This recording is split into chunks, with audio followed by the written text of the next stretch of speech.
عنك مع أصحابك يا سيدي يا رحمة للعالمين. نبی اکرم صلی اللہ علیہ وآلہ وسلم نے غلام حضرت ابو سعید خدری رضی اللہ تعالی عنہ آپ فرمانے قال اذا اصبح ابن آدم فإن الأعداء كلها تكفر اللسان فتقول اتق الله فينا فإنا نحن بك فإن استقمت استقمنا وإن وجحت وجحنا رواہ ترمذی.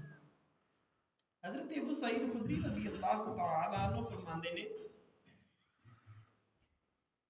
کہ فرمایا کہ جدوں انسان سویرا پاندا ہے نا، حضور نے ارشاد فرمایا کہ جدوں انسان سویرا پاندا ہے تے سارے جسم دے اعضاء، ہاتھ ہو گئے، پیر ہو گئے، اکھاں ہو گئیاں، پورے جسم دے اعضاء جڑے نے نا زبان دی خوشامد کردے نے، یعنی زبان دا ترلا کردے نے. کہندے نے کہ ساڈے بارے اللہ کو ڈر کہ اسی تیرے نال، ساڈے بارے اللہ تبارک و تعالی کو ڈر یعنی اللہ دے عذاب کو ڈر اسی تیرے نال ہاں. تو اگر سیدھی رہے گی تے اسی بھی سیدھے رہاں گے، تو اگر سیدھی رہے گی تے پھر اسی بھی سیدھے رہاں گے، اگر تو ٹیڑھی ہوے گی تے اسی بھی نال ٹیڑھے ہوں گے. میرے دوستوں، نبی اکرم تاجدار انبیاء صلی اللہ علیہ وآلہ وسلم دے غلاموں، اس حدیث مبارکہ دا مفہوم یہ ہے. حضرت ابو سعید خدری فرماندے نے کہ زبان دا سارے اعضاء ترلا کردے نے، کہندے نے کدرے کوئی انج دے الفاظ نہیں بولنے کہ جس دی وجہ نے ساڈا پورا جسم جڑا ہے نا، ہاتھ بھی آندے نے، پیر بھی آندے نے، کہ سانو سزا ملے. گل تے تو کر لینی ہے، بولنا تے تو ہی ہے نا، زبان نو آندے نے کہ لیکن جڑا سزا و جزا دا معاملہ ہونے نا، دوزخ وچ ہاتھ کہندا ہے مینوں بھی سٹیا جانا ہے، پیر آندے کیونکہ کٹ کے تے نہیں سٹیا جانا، پوری انسان کو سٹیا جانا ہے نا. فرمایا کہ تیری خاطر اسی عذاب دے اندر مبتلا ہوواں گے، فلہذا تیرے اگے ترلا ہی ہے کہ اچھی گفتگو کری، اگر تو صحیح رہ گئی تے اسی بھی بچے رہ جاواں گے، اگر تو ٹھیک طرح نہ رہی تے پھر ساڈا بھی کچھ نہیں بننا. پیارے دوستو، نبی اکرم تاجدار انبیاء صلی اللہ علیہ وآلہ وسلم دے غلام اسی طرح ایک اور حدیث مبارکہ دے اندر حضرت سفیان بن عبداللہ ثقفی رضی اللہ تعالی آپ فرماتے ہیں کہ میں عرض کیتا یا رسول اللہ صلی اللہ علیہ وآلہ وسلم جنہ چیزاں دا آپ میرے کو خوف کر دیو انہاں دے وچوں زیادہ خطرناک کیڑی چیز ہے؟ حضور تے صحابی نے عرض کرتے ہیں یا رسول اللہ، ہر بندے کو کسی کو خوف ہونے کہ یار انج کرے گا تے ٹھیک نہیں ہے.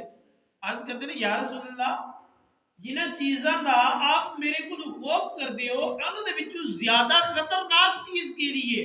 نبی اکرم تاجدار انبیاء صلی اللہ علیہ وآلہ وسلم نے اپنی زبان پکڑ کے اس طرف اشارہ فرمایا اے. نبی اکرم تاجدار انبیاء صلی اللہ علیہ وآلہ وسلم نے غلاموں صحابہ پاکیزہ نے پاک نے اللہ تبارک و تعالی نے انہوں نے محفوظ رکھیا ہویا ہے. اللہ تبارک و تعالی نے سارے صحابہ دے نال جنتیوں دا وعدہ کیتا ہے، لیکن اے تعلیم میں امت واسطے سی کہ صحابہ کرام رضوان اللہ تعالی علیہم اجمعین ہو کے انہوں نے بھی اپنی زبان دی حفاظت کی ہے. سانو بھی اپنی زبان دی حفاظت کرنی چاہیے. دنیا دے اندر رہنے ہیں حضور دے غلاموں، پہلے سوچ لینا چاہیے کہ میں کس طرح دی گفتگو کرنی ہے. کیا میں جڑے اے الفاظ اپنے منہ دے وچوں ادا کرن لگا کدھر اللہ تبارک و تعالی دی ناراضگی دا سبب تے نہیں بن جان گے؟ اس تے سبب خالق کی کائنات مالک ارض و سماوات اور اس کا پیارا حبیب تے ناراض نہیں ہو جائے گا. حضور دے غلاموں اگر یہ انسان سوچ لوے تے میں آنا کدی انسان نو بےہودہ گفتگو کرن دی جرت نہ ہوے. اگر یہ انسان سوچ لوے کہ زبان نے اگر یہ الفاظ ادا کر لے تے پھر بعد دے وچ جڑا حساب و کتاب ہوے گا اس دے واسطے بھی تے کچھ نہ کچھ ہونا ہے نا معاملات، پھر انسان دی جرت نہ ہوے. اکالی صلاۃ والسلام دے غلاموں بزرگان دین فرماندے نے کہ انسان زبان کو گفتگو کرتا ہے، فرمانے نے زبان جڑی ہے نا او چمچ ہے اور دل جڑا ہے اندر ہے یہ ہانڈی ہے. فرمانے نے جو کچھ اندر ہوئے نا ہمیشہ باہر بھی وہی کو چاہتے. کوشش کرو سب تو پہلے اپنا اندر بھی صاف کرو. ظاہری طور تے کنی دیر زبان نو سمجھاؤ گے، لیکن اگر اندر صاف ہوئے گا نا تو پھر کدی گالی گلوچ فحاشائی اس گندی گفتگو یہ ہرگز نہیں ہوئے گی. اگر اندروں پاک ہو گیا تو حضور دے غلاموں پھر زبان دی کی ضرورت کہ غلط گل کرے، بلکہ زبان پھر اللہ تبارک و تعالی دے ذکر دے اندر مشغول رہے. یہ اندر غل ہویا دوسرے معاملات دے نال تسی زبان نو جنہ مرضی کنٹرول کرنے کی کوشش کرو گے، سمجھان دی کوشش کرو گے، لیکن اندر برتن جو خراب ہویا بھی صاف ظاہر باہر پھر وہی ہو جائے گا.